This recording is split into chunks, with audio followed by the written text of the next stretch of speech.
पृष्ठाय भूतले श्रीमते भक्तिवेदान्त स्वामिनिति नामिने नमस्ते सरस्वती देवे गौरवाणी प्रचारिणे निर्विशेष शून्यवादी पाश्चात्य देशतारिणे जय श्री कृष्ण चैतन्य प्रभु नित्यानंद श्री अद्वैत गदाधर श्रीवासादि गौर भक्त वृंदा हरे Krishna Krishna Krishna Hare Hare Hare Rama Ram Ram Hare Hare Hare Krishna Krishna Krishna Hare Hare Hare Rama Ram Ram Hare Hare Hare Krishna Krishna Krishna Hare Hare Hare Rama Ram Ram Hare Hare.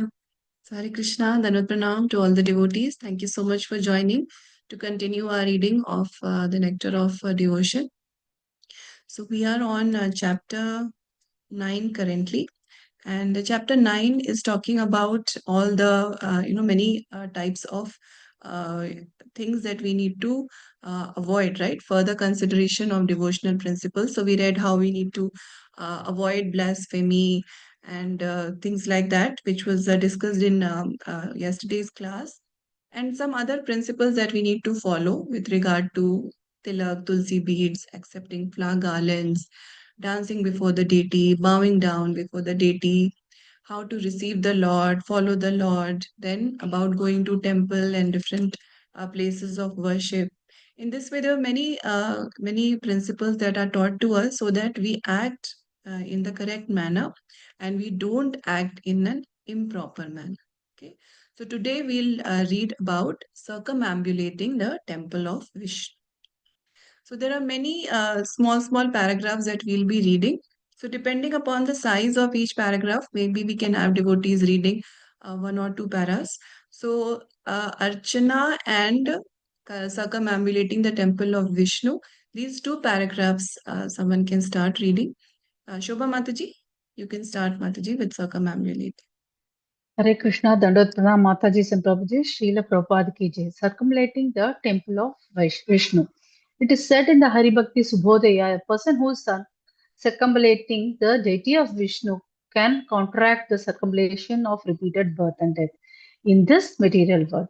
The conditioned should be, soul is circumambulating through repeated births and deaths on account of his material existence. And this can be counteracted simply by circumambulating the deity in the temple.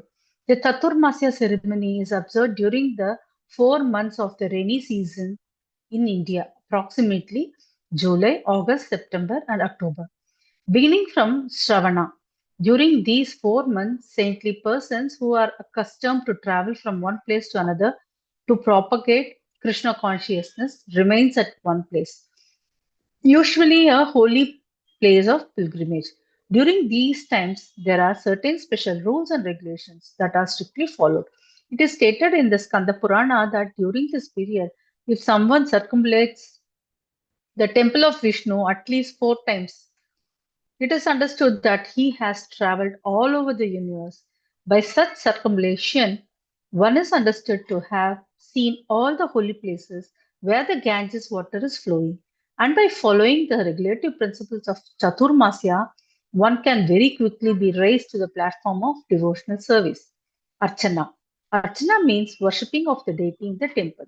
By executing this process, one conforms himself to be not the body but spirit soul. In the 10th canto, 81st chapter, verse 19 of Srimad Bhagavatam, it is told how Sudama, an intimate friend of Krishna's, while going to the house of a Brahmana, murmured to himself, simply by worshipping Krishna, one can easily achieve all the results of heavenly opulence, liberation, supremacy over the planetary system of the universe, all the opulences of this material world, and the mystic power of performing the yoga system.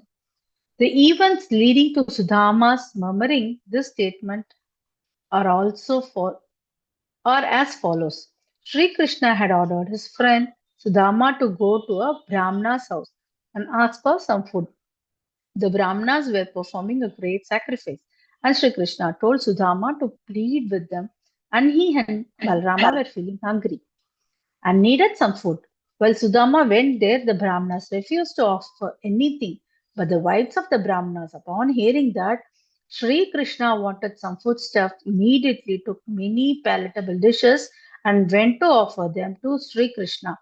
In the Vishnu Rahasya, also it is stated any person within this world who is engaged in the worship of Vishnu can very easily achieve the ever blissful kingdom of God known as Vaikuntha Loka. Haribol. Thank you, Mataji. Oh, Dandavad. thank you so much, Mataji. Hare Krishna. Dhanwad. Hare Krishna. Yes, so first of all, about circumambulating the temple of Vishnu. So this is something, having having taken birth in this wonderful country, this is not something new, right? Whenever we go to any temple, not just ISKCON temple, but other temples also, this circumambulation of the temple is always done.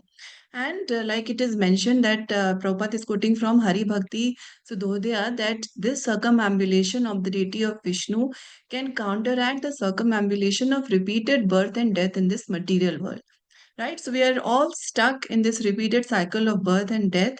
And this simple activity of circumambulation of the deity is so purifying that one can get out of this material existence, get out of this circle of repeated birth and death.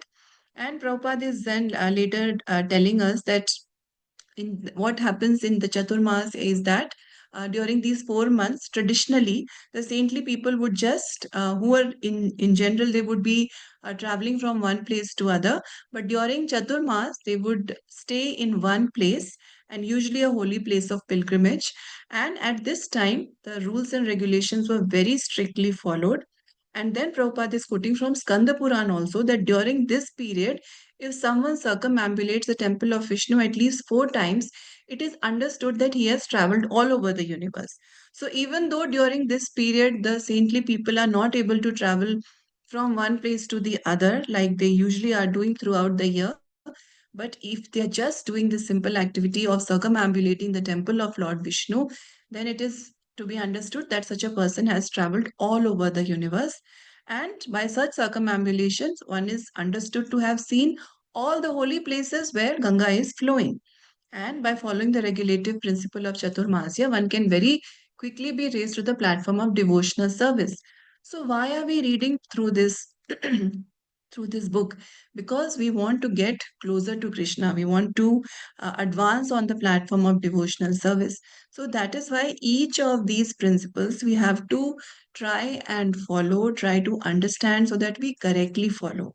Now, circumambulation, this simple activity, it is done in a clockwise direction, right?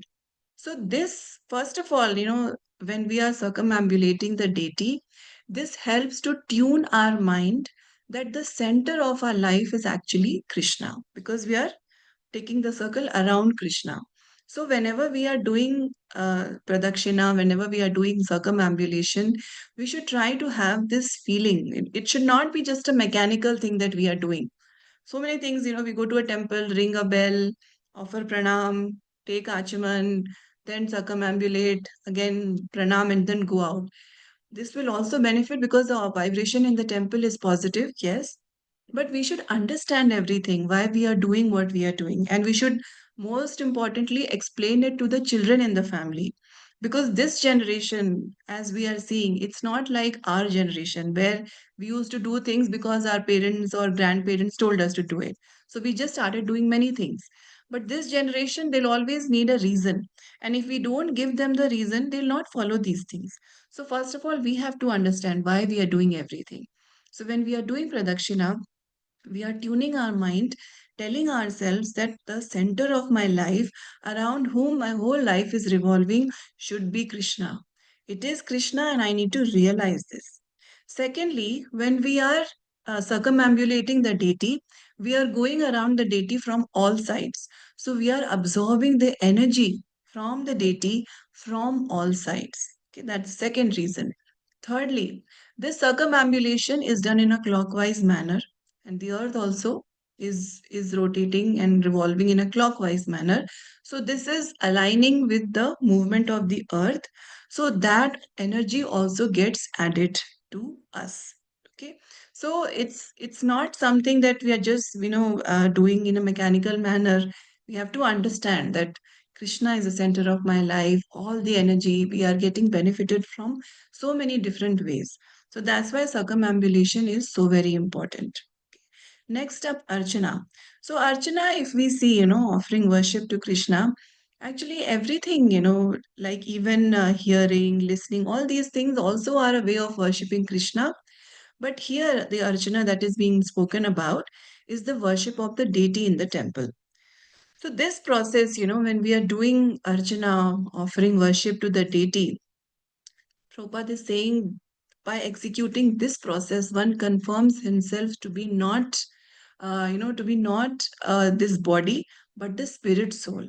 Okay, this is something that we hear from the very beginning, right? From the moment we join ISKCON, Prabhupada is so kindly telling us again and again. But do we actually act like I am not this body, but I am the soul? That is important. Yes, theoretically understanding, very important, but then we have to put it into practice also. And Archana, offering worship to the deity is one such way, because we are really understanding who is actually the enjoyer of everything. It's not me, it is Krishna. This deity is actually Krishna, and I am the soul who's offering this worship to Krishna. So Prabhupada is quoting from Srimad Bhagavatam that it is told that how Sudama, the intimate friend of Krishna, he had said this, that simply by worshipping Krishna, one can easily achieve all the results of heavenly opulence, liberation, supremacy over the planetary systems of the universe, all the opulences of this material world, and the mystic power of performing the yoga system. What else remains? Everything is covered here. Everything desirable is already covered here. So it's a very simple activity of offering worship to Krishna. And again, it can also get very mechanical if we don't understand the logic and the reason behind it. But we have to know that everything, all the elements, everything belongs to Krishna. So the arati that we do is a way of offering all the elements to Krishna, right? Then when we offer bhoga, we have this understanding that Krishna is the enjoyer of this bhoga, not me. And then all the paraphernalia, if we get new dresses, flowers, we do beautiful alankar for the Lord, we dress the Lord beautifully. All these things are there to keep reminding us that I am not the center of everything. Krishna is the center. I am not the enjoyer. Krishna is the enjoyer. So, this is a very powerful activity of offering worship to the deities of the Lord. And by Prabhupada's mercy, this is not limited to just the people who have taken birth in the Brahmana families, right? Even in the Western countries, even Matajis do deity worship on the altar. So, I mean, there because the number of devotees is fewer. But we have to understand that this is not something ordinary. What Prabhupada has given us is something very exceptional.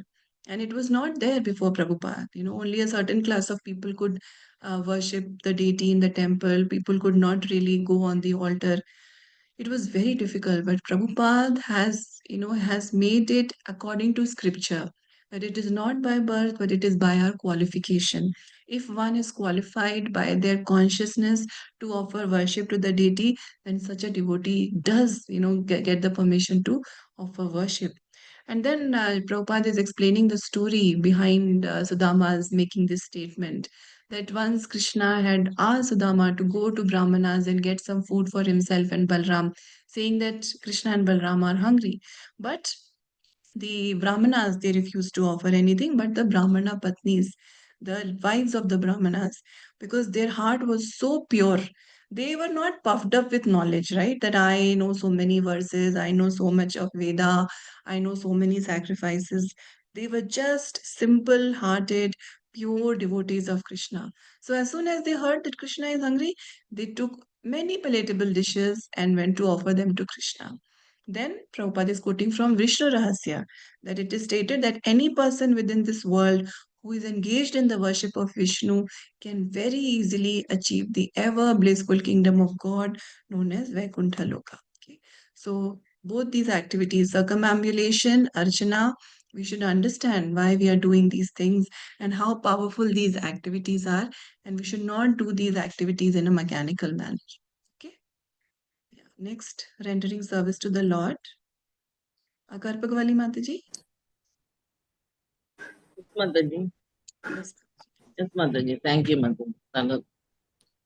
Rendering service to the Lord.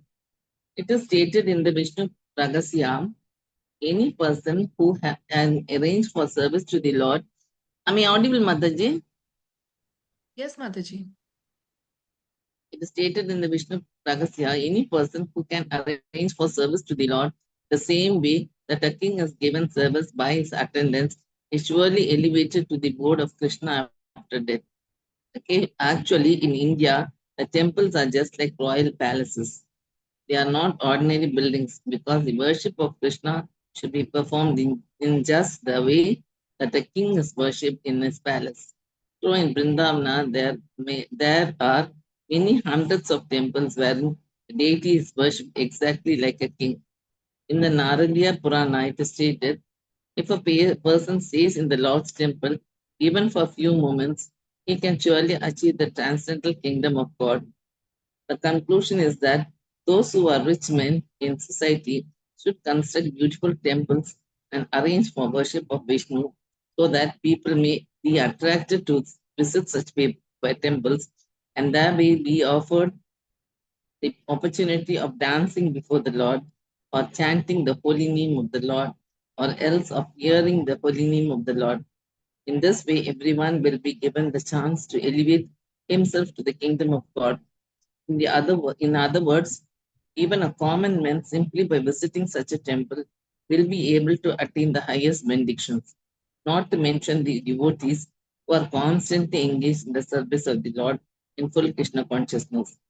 In this connection, there is a statement in the fourth canto, 21st chapter, verse 31 of the Srimad Bhagavatam, wherein King Pitu says to his subjects, my dear citizens, please note that the Supreme Personality of God, Hari, is actually the deliverer of all fallen conditioned souls.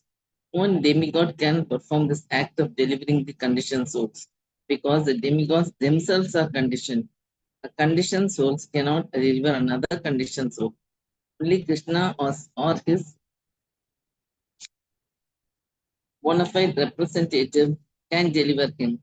The Ganges water is flowing down from the toe of Lord Vishnu, falls upon the earthly planet and other planets, and thereby delivers all conditioned sinful living entities.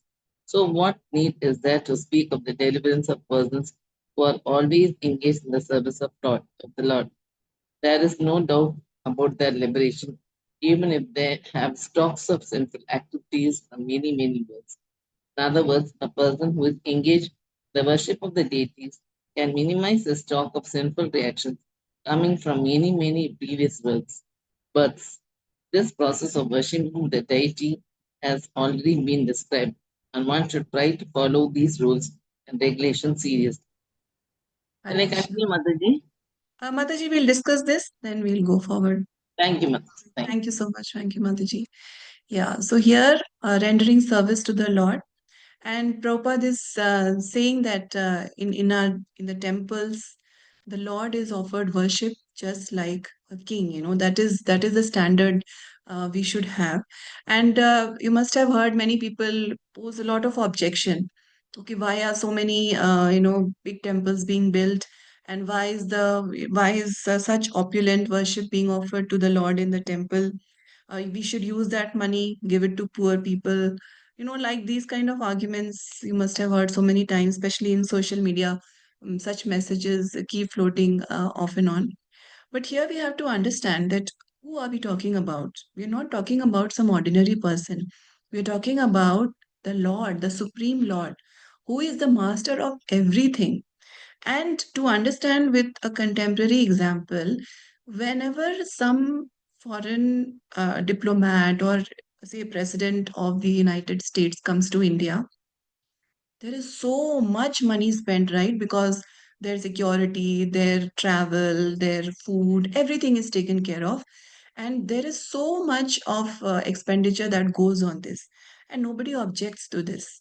because it's like, an important person needs to be treated that way. They deserve this kind of treatment. So we have to spend money. So there it makes sense to everyone. But why doesn't it make sense when we are talking about the Supreme Lord? Yes, the Lord doesn't want this kind of opulent worship. Everything belongs to Him. But this is our way of showing our love and respect to the Lord. And it's not like He will not accept the worship of a simple person who doesn't have a very opulent way of worshiping. It's not like that. Krishna just sees the devotion, the love, right? In Bhagavad Gita, he says, "You simple things." He just wants simple things, but it has to be offered with love. But here we are saying that if someone has those kind of resources, Prabhupada is saying, right, that the conclusion is that those who are rich men in society should construct beautiful temples and arrange for the worship of Vishnu. So if someone has that kind of money, then that money should be used for the Lord who actually owns all that money. So when such a rich person uses their wealth and these big temples are opened, then these temples, they should actually be like schools, right? Where one gets educated in the science of Krishna consciousness. So it's not just a place where, we come and hang out for a while and just, when we go, only when there is a special day on my birthday, on my anniversary, I'll go to a temple. No, the temples are actually places where we study, where we learn our scriptures, where we learn about Krishna. So it's an opportunity to offer our love to the Lord. Right, so Prabhupada is saying that such temples give the opportunity to people to dance before the deity, to chant the holy name of the Lord, to hear about the Lord. So it's a rich man's money that is given to him by Krishna, used in such a way that many other people get an opportunity to connect to Krishna. So that's a very, very wonderful use of the wealth that a rich person has. So Prabhupada is saying that even a common man, simply by visiting such a temple, will be able to attain the highest benedictions.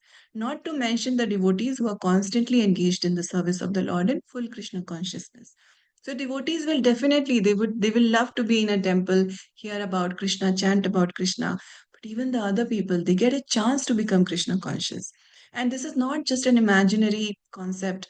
We'll hear from real life examples of so many people who just, who came to a temple just because it was one of the famous places to visit in that particular town, and they just, by coming to the temple, by having darshan of the deities, hearing the holy names, they become such wonderful devotees. There is one Prabhu in Delhi. He was very scientific minded, so he was not into worship of the Lord at all. He was not an atheist, but not a devotee. But his brother and his sister-in-law, they were very good ISKCON devotees, and they were staying in Bombay. So this, Prabhu, he went to visit his brother in Bombay, and they took him to the Juhu temple, Shri Shri Radha Rasbihari temple. And this person, who was not a devotee at that time, just by having the darshan of the deities, very beautiful darshan, very, very wonderful darshan, just by that darshan, he got a feeling in his heart that this is not an ordinary place. And this is not just an idol. This kind of beauty is not materially possible, and now he's a wonderful ISKCON devotee, right? So it was a very simple thing. It was a very simple act of going to the temple. But how temples change people, these that's why, we should never hear criticism about temples. ISKCON, why is ISKCON opening such big temples? Use this money for welfare of people. Why don't you feed poor people? ISKCON is doing that too, right? Feeding poor people, that is also being done. But this takes us to the story of the rich man whose son gets lost. So a rich man, his son gets lost. How do we help this lost son? We can give him some food, we can give him water, shelter for some time. But the best service we can do for this lost son is to reconnect him to his father, right? Then he'll get everything. So this service, by opening temples, the people are given a chance to re-establish their relationship with Krishna, and then they will have everything, right? Because that is the missing thing in all our lives, our connection with Krishna. Once that is established, everything is complete. So that's why temples are so important, because everyone gets a chance to hear Krishna's names, to see the beautiful deities, to hear katha, take part in various festivals. So, opening temples, offering worship there is a very, very important activity. And Prabhupada is quoting Maharaj Prithu, because when Archana is spoken about, Maharaj Prithu is definitely, his name has to be highlighted. And he told his praja, his subjects, that please note that the Supreme Lord is the deliverer. Hari is the actual deliverer of all fallen souls. No demigod can give this. Only Krishna can give deliverance. A conditioned soul cannot deliver another conditioned soul. So only Krishna or his bona fide representative, that is a guru, can deliver a person. The Ganges water, which is flowing down from the toe of Lord Vishnu, falls upon the earth planet and other planets, and thereby delivers all the conditioned sinful living entities. So, what need is there to speak of the deliverance of persons who are always engaged in the service of the Lord? So, being engaged in the service of the Lord, this is the chance we get in our temples, or even if we have a temple at home, offering worship is a very, very powerful way. And he says that there is no doubt about their liberation, even if they have stocks of sinful activities from many, many births. So, worshipping the deities of the Lord, this can minimize our stock of sinful reactions coming from many, many previous births. So, this process of worshipping the deity has already been described, right? We read about so many things that we need to be careful about, the rules and regulations that have to be followed. And we also read that we should not think that these rules and regulations are a burden. If we are really in love with someone, doing anything for that person just comes very naturally to us. So that is the thing. We should never think that these rules and regulations are a burden. They are just a way of connecting us to Krishna. When we are mindful of these rules and regulations now, then we keep telling ourselves that this is important. My relationship with Krishna is the most important thing for me. And that's why I have to be mindful when I am following these rules.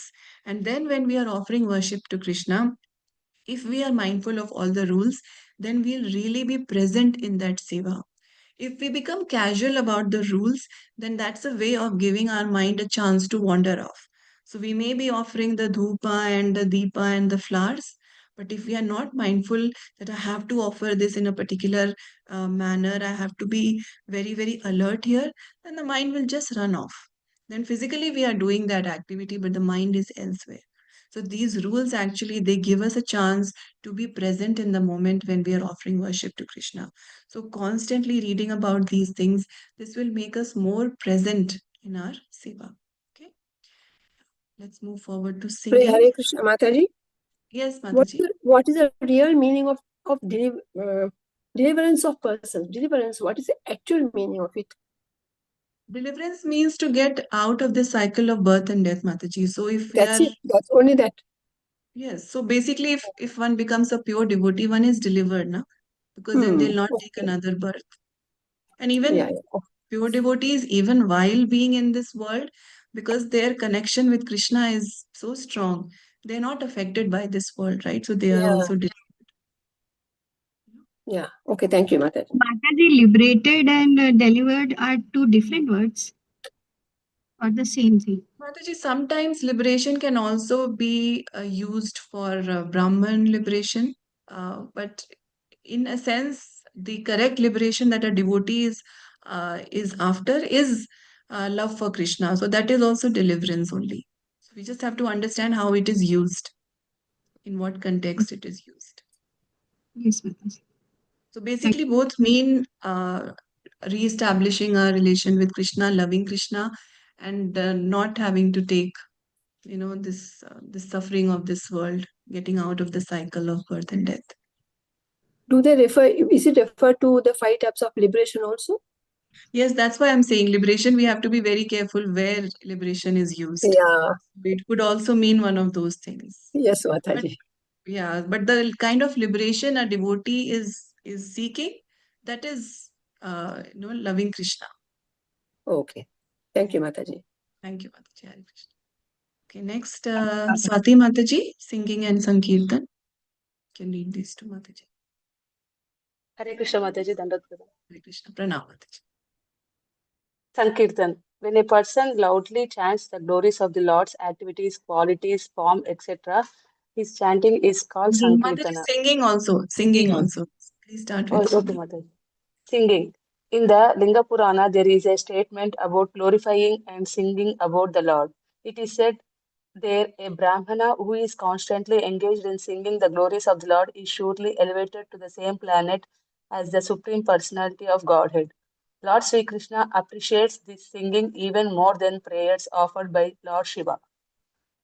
Sankirtana. When a person loudly chants the glories of the Lord's activities, qualities, form, etc., his chanting is called Sankirtana. Sankirtana also refers to the congregational chanting of the holy name of the Lord. In Vishnu Dharma, there is a statement glorifying this process of congregational chanting. My dear king, this word Krishna is so auspicious that anyone who chants this holy name immediately gets rid of the resultant actions of sinful activities from many, many birds. This is a fact. There is a following statement in Chaitanya Charitamrita: a person who chants the holy name of Krishna once can counteract the resultant actions of more sinful activities than he is able to perform. A sinful man can perform many, many sinful activities, but he is unable to perform so many that they cannot be wiped out by one single uttering of Krishna. In the seventh canto, ninth chapter, verse 18 of Srimad Bhagavatam, Maharaj Prahlad offers the following prayers to the Lord. My dear Lord Narsimha, if I can be elevated to the position of your servant, then it will be possible for me to hear about your activities. You are the supreme friend, the supreme worshipable deity. Your pastimes are transcendental, and simply by hearing of them, one can counteract all his sinful activities.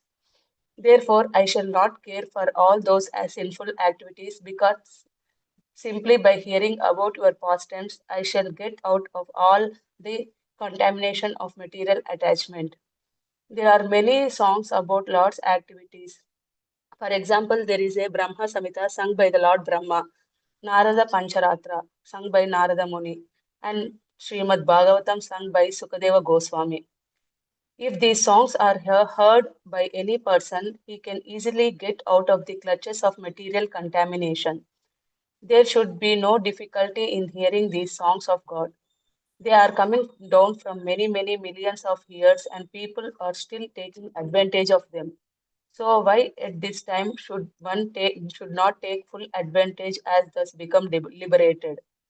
In the first canto, fifth chapter, verse 22 of Srimad Bhagavatam, Narada Muni tells his disciple Vyasadeva, my dear Vyasa, why should know why should know that the persons who are engaged in executing austerities and penances, studying the Vedas, performing big sacrifices, chanting the hymns of the Vedas, speculating on transcendental knowledge, and performing charitable functions have for all their auspicious activities simply to gain a place in the association of devotees and chant the glories of the Lord.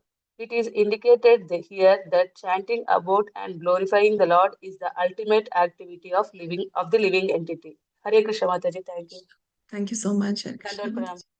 Dandavat Pranam, Mataji.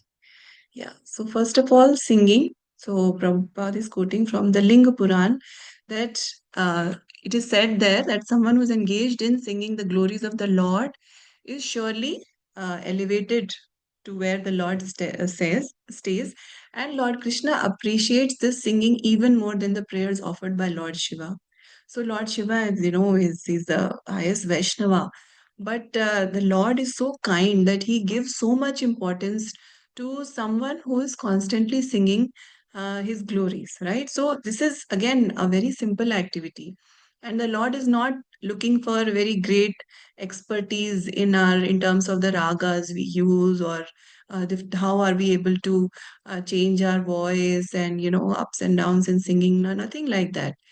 Like, his Grace Amrendra Prabhu says that when we hear the Hare Krishna Maha Mantra that Prabhupada sings, the tune is very simple. It's not a very complicated tune musically. But why is it so powerful?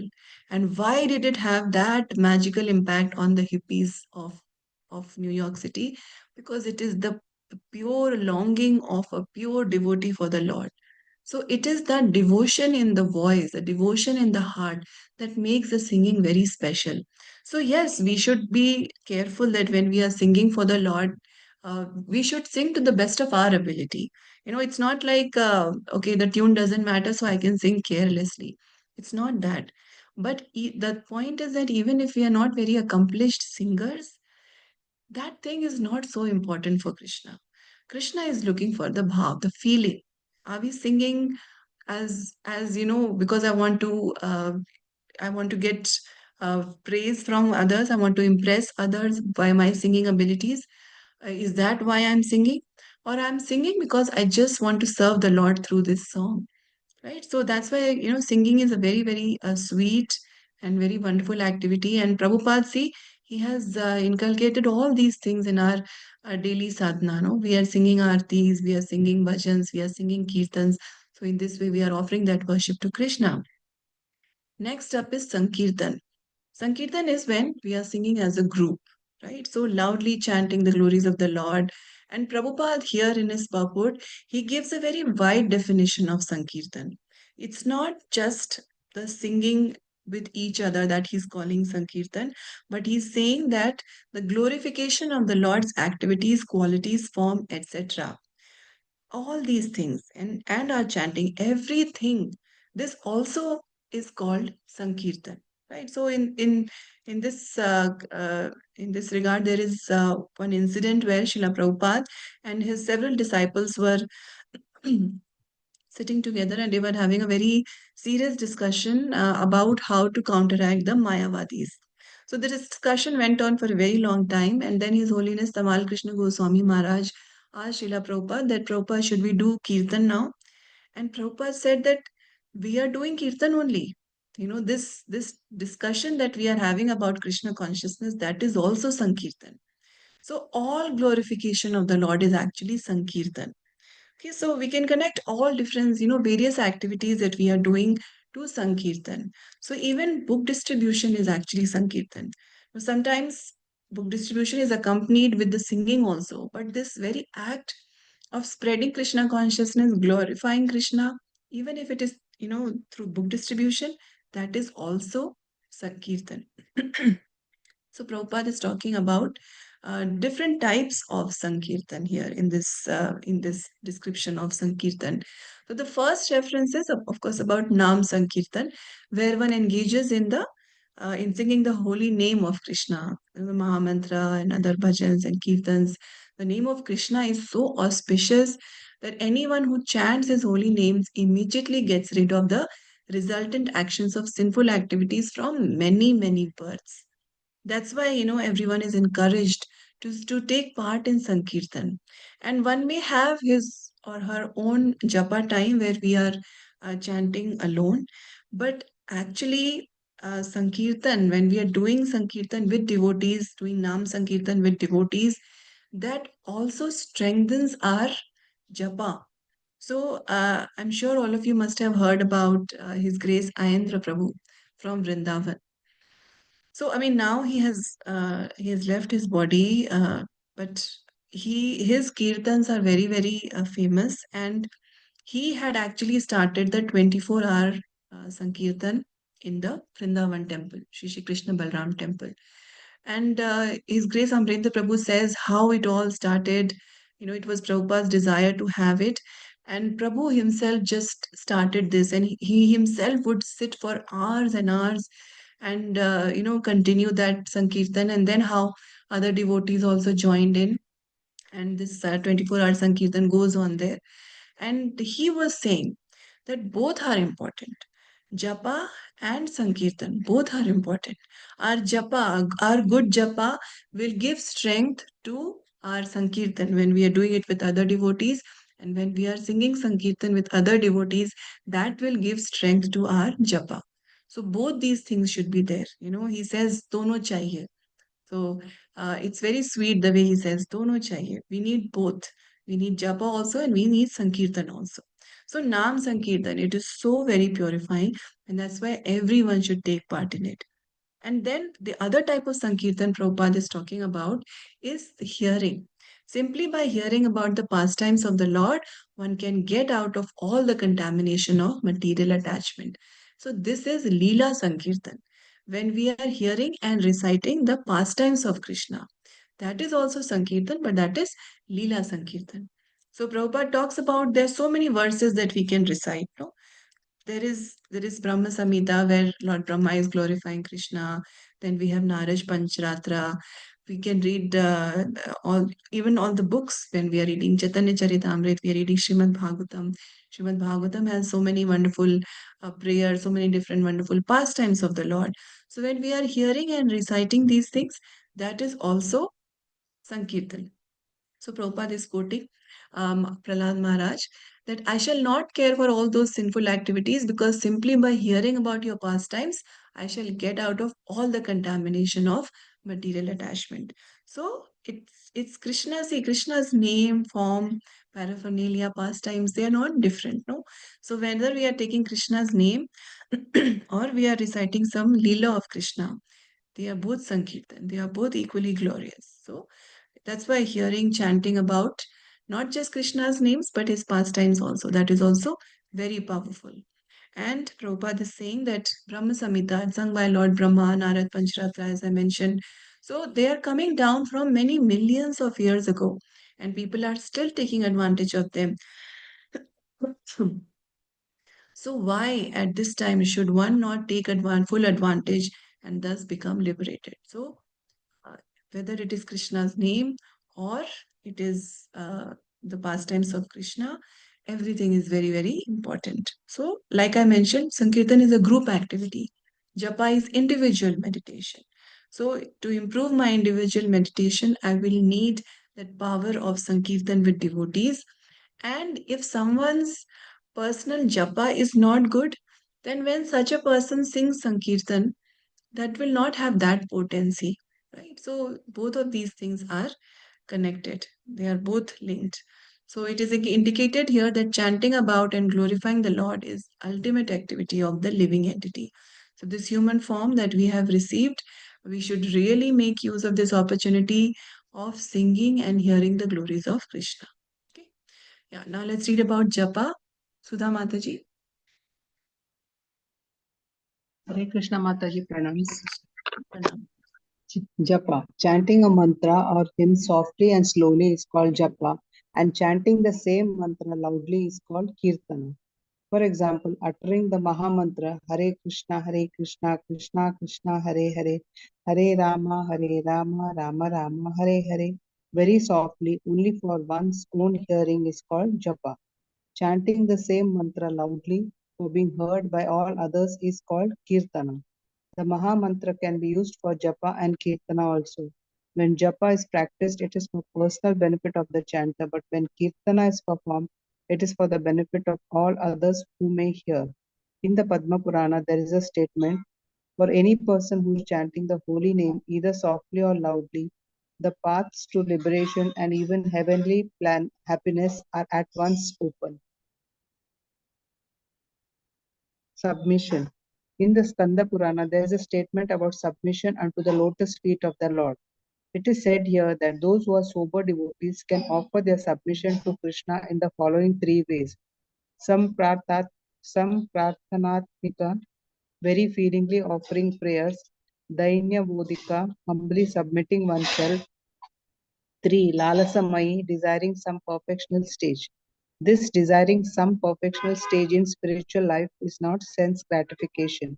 When one realizes something of his constitutional relationship with the Supreme Personality of Godhead, he understands his original position and wants to be reinstated in this position either as friend, servant, parent, or conjugal lover of Krishna. That is called Lalasamai. or very eagerly desiring to go to one's natural position.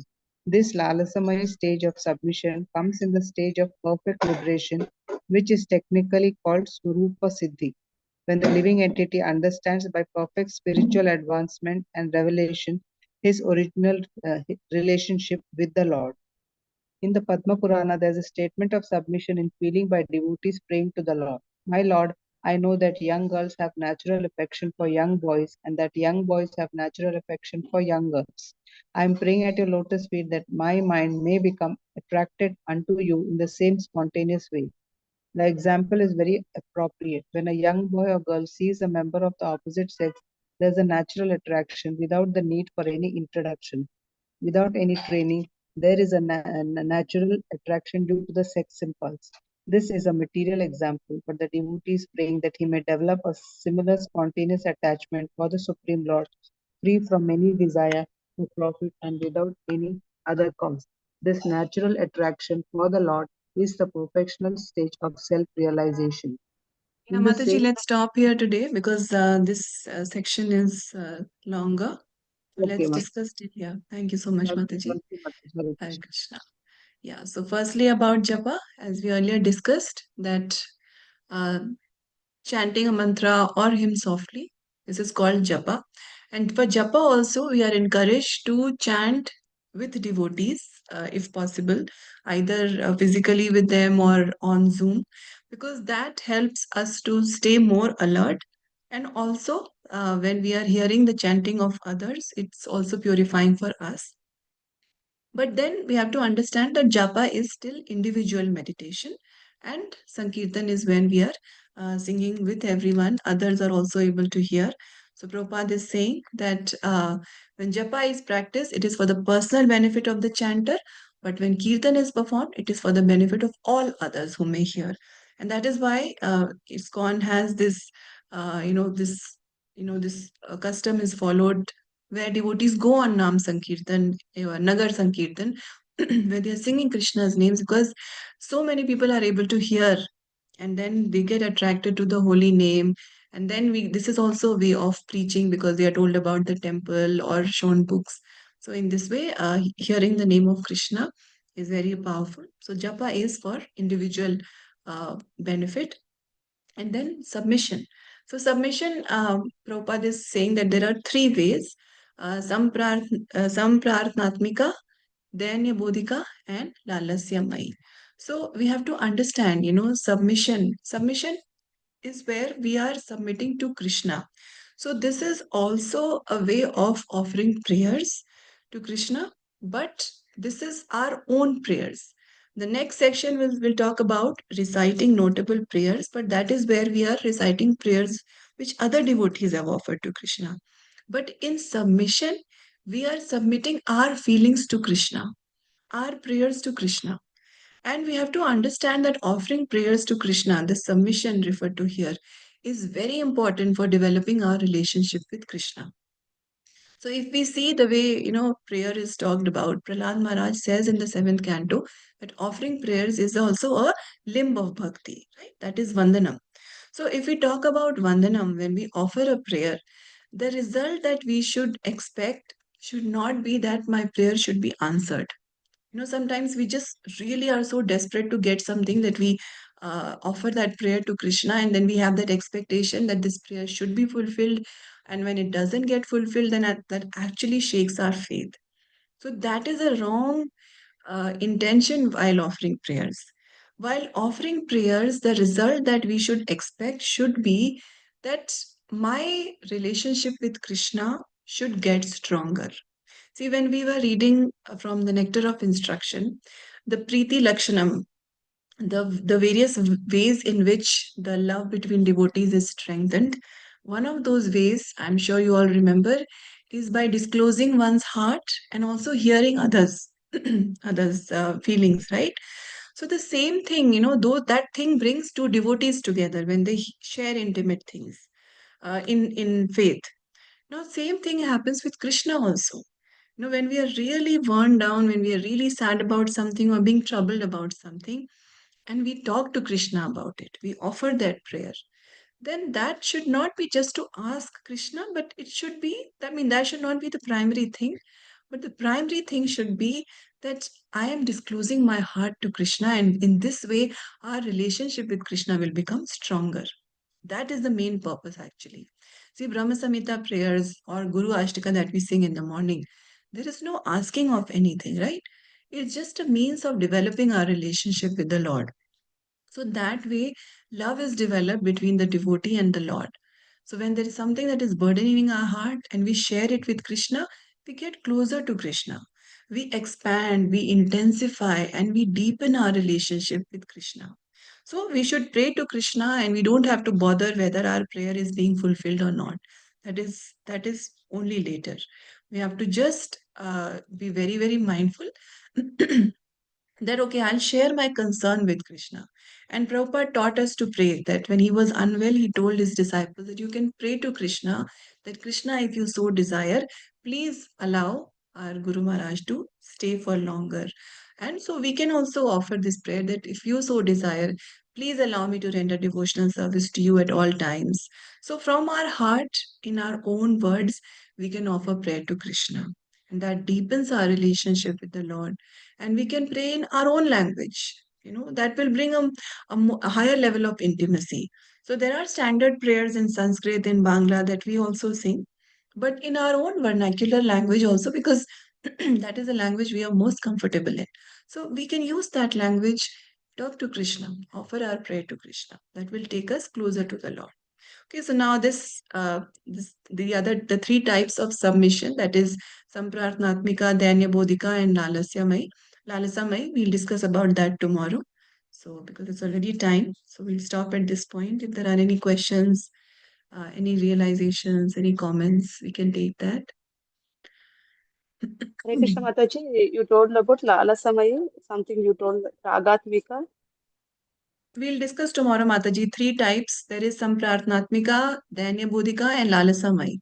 All these three types of prayers are offered to Krishna. So we'll discuss about that tomorrow, Mataji, in detail. Okay, tomorrow, can you explain, Mataji, all those things?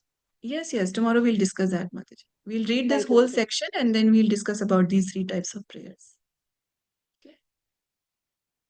Okay. Thank you all so much. Thank you so much for your patient hearing. Vanchakalpatrubhyascha kripa sindhubheva cha patitanam pavanebhyo Bhakti Rasa Amrita of devotion ki jai, Srila Rupa Goswami ki jai, Srila Prabhupada ki jai, Shri Guru Maharaj. Hare Krishna, Dandavat Pranam. Thank you all so Thank you, much. Mataji. Hare Krishna, Dandavat Pranam. Dandavat Pranams. Hare Krishna Mataji, thank you.